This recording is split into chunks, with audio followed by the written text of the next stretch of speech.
Yo, what's going on, E7 fam? Pat here, back with another video.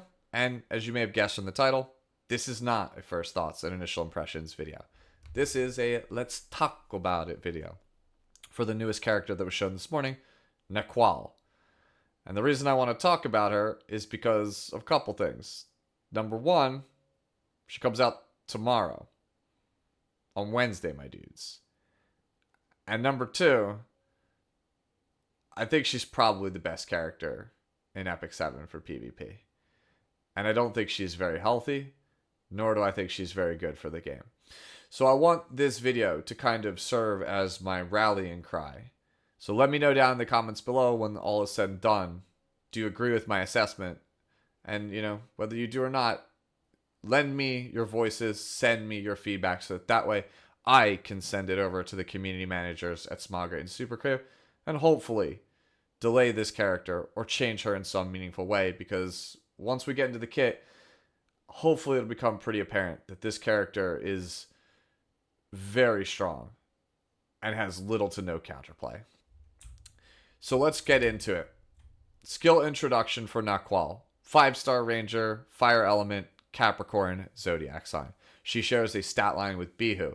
For the purposes of this video, all you need to know is that Nakwall has 115 base speed, which at the high end of Emperor and Legend means that she could be about 290 or 300 speed, or in the hands of a Gear God 310 plus, meaning that if the player really wants to take turn 1 and they have the gear to do so, they will do so. Moving on to the actual skills, we have the S1 first here, Phantom Brush. Attacks the enemy with a brush with a 60 to 75% chance, depending on Malagora, to silence the target for 1 turn. After attacking, if the target is inflicted with silence, decreases that target's combat readiness by 20%.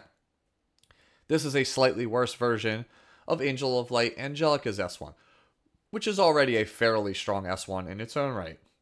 Being able to silence a character means that they can only use the basic skill, and having that on your basic skill means you can essentially lock down slower characters, keep them pushed back, and keep them out of the game for longer.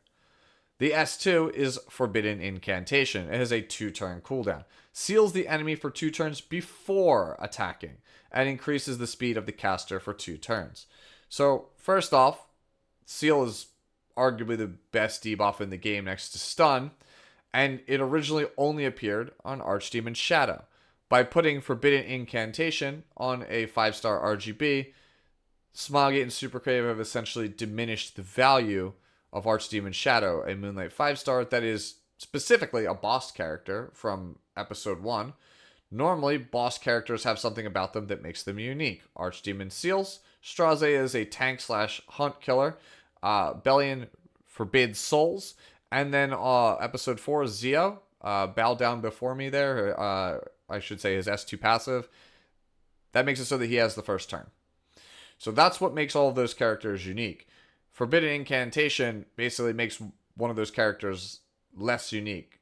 It takes away from its identity, and Archdemon Shadow honestly needed the help. I think she's one of the weaker ML5s now. So taking away her identity, giving it to a random, non-limited, non-Moonlight 5-star RGB doesn't sit entirely well with me.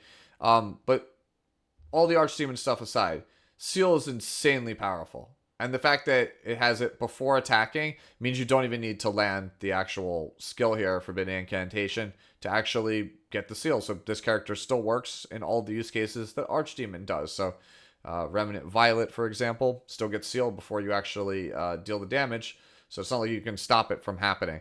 And this character is going to most likely be built with a ton of effectiveness and speed, unlike Archdemon Shadow, who doesn't really get played very fast or with a lot of effectiveness. So yeah, really strong. Also, Super did not need the speed buff, and you'll understand why in a second when we talk about the S3. Spiritual Devouring. In my opinion, this is the best skill in Epic 7, at least for PvP. And when I read it, hopefully it'll become pretty clear why. Spiritual Devouring. Attacks all enemies with a powerful spell, dispelling all buffs before inflicting Bind for 2 turns, and increasing skill cooldowns by 1 turn. Grants an extra turn to the caster. The bind that it has on it is a unique debuff, at least as of the recording of this video. It says, when it is not the bearer's turn, the bearer cannot act. Applies to heroes only. Soulburn for the cost of 20 souls. ignores effect resistance. So Spiritual Devouring is a side grade, or in some cases, a strict upgrade to Lua's Sweet Talk, the S3 skill that makes Lua a nearly permanently banned character at all levels of play, but we'll talk about that in a little bit. So, Sweet Talk only gets rid of a couple of debuffs. If I recall, this gets rid of all buffs. I shouldn't say debuffs. This gets rid of all buffs. Whereas, again, I believe Sweet Talk only gets rid of 1 or 2. This increases the skill cooldowns of all enemies by 1 turn. That is what makes Sweet Talk such a broken skill. This one grants an extra turn, which Sweet Talk does not. Although her S2 does give you the turn cycling and has the extra turn on that as well. The biggest hang-up is the bind, though. Being unable to act if it's not your turn means that units cannot counterattack. And counters right now are the lifeblood of turn 2 players like myself who play standard or tank down. If your opponent is the aggressor in the match and they have turn 1, you basically are forced to take the brunt of their attack and hope you can weather the storm until you can mount a counter offensive. By having your counter ability bound by Spiritual Devouring, that basically leaves your only option to actually mount that counteroffensive be in the form of passives, like say Lionheart Sermia's It's Far From Over. The thing is, Spiritual Devouring grants you the extra turn, and then Forbidden Incantation gives you the ability to seal something on the extra turn, which means that counterplay is nearly 0. It's not 0, but it's nearly 0.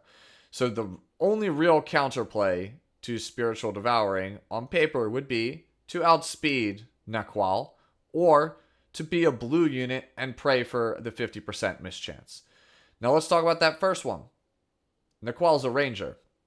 You already know where I'm going with this. Guiding Light's going to be the artifact. So speed doesn't really do anything, right? If she gets outsped, it's got to be by Conqueror Lilius. And that's kind of it. That's the only meaningful character that could potentially lock this character down. And it wouldn't surprise me if people went ER on the character, because if you bring a book with her, ignores effect resistance means we don't care about what her effectiveness actually is on the character. So that is your only real counterplay, right? Is 50% mischance on blue, outspeed with a character that can actually interact with her through stealth, like Conqueror. It's not really a good set of cases to counter the character. Lua was already a character that was very difficult to actually answer. The only real answer I feel like that has been put forth for Lua in the last 12 months or so since she's been available has been Red Lilius on Ancient Dragon's Legacy. Most Lua players just ban the Lilius. That is not an answer here to Nakwall, because her S3 Spiritual Devouring is an attack skill, not a non-attack skill. So therefore it doesn't trigger Lilius's S2 and therefore the artifact to save you. And then you take an extra turn with Nakwall, and then you just bind the Lilius. So, again, there's not really any counterplay there like you'd expect from Lua. So why is this such a big deal? Well, it's pretty obvious. Nakwall is either, again, a side grade or a strict upgrade to Lua, who is already, again, very problematic. If we take a look at the data here, and we jump over to previous seasons of World Arena. For the Indomitable season, Lua was pre-banned by 62.6% of all players in the game. And in the Triumph season, it was 66.7%.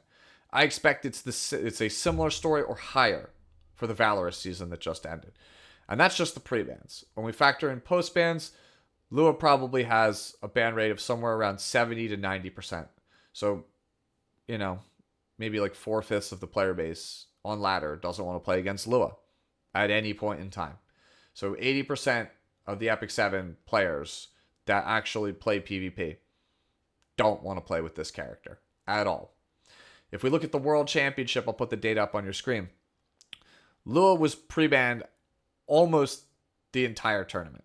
She was let through in exactly 8 games. She won 7 of them, making her, I believe, the highest win rate character in Epic 7 World Championship 2023 that was played in more than one game. So if we roll out all the people who just played in exactly one game and won, and therefore have a 100% win rate, if we throw out all of those, Lua is the highest win rate hero and the most banned character.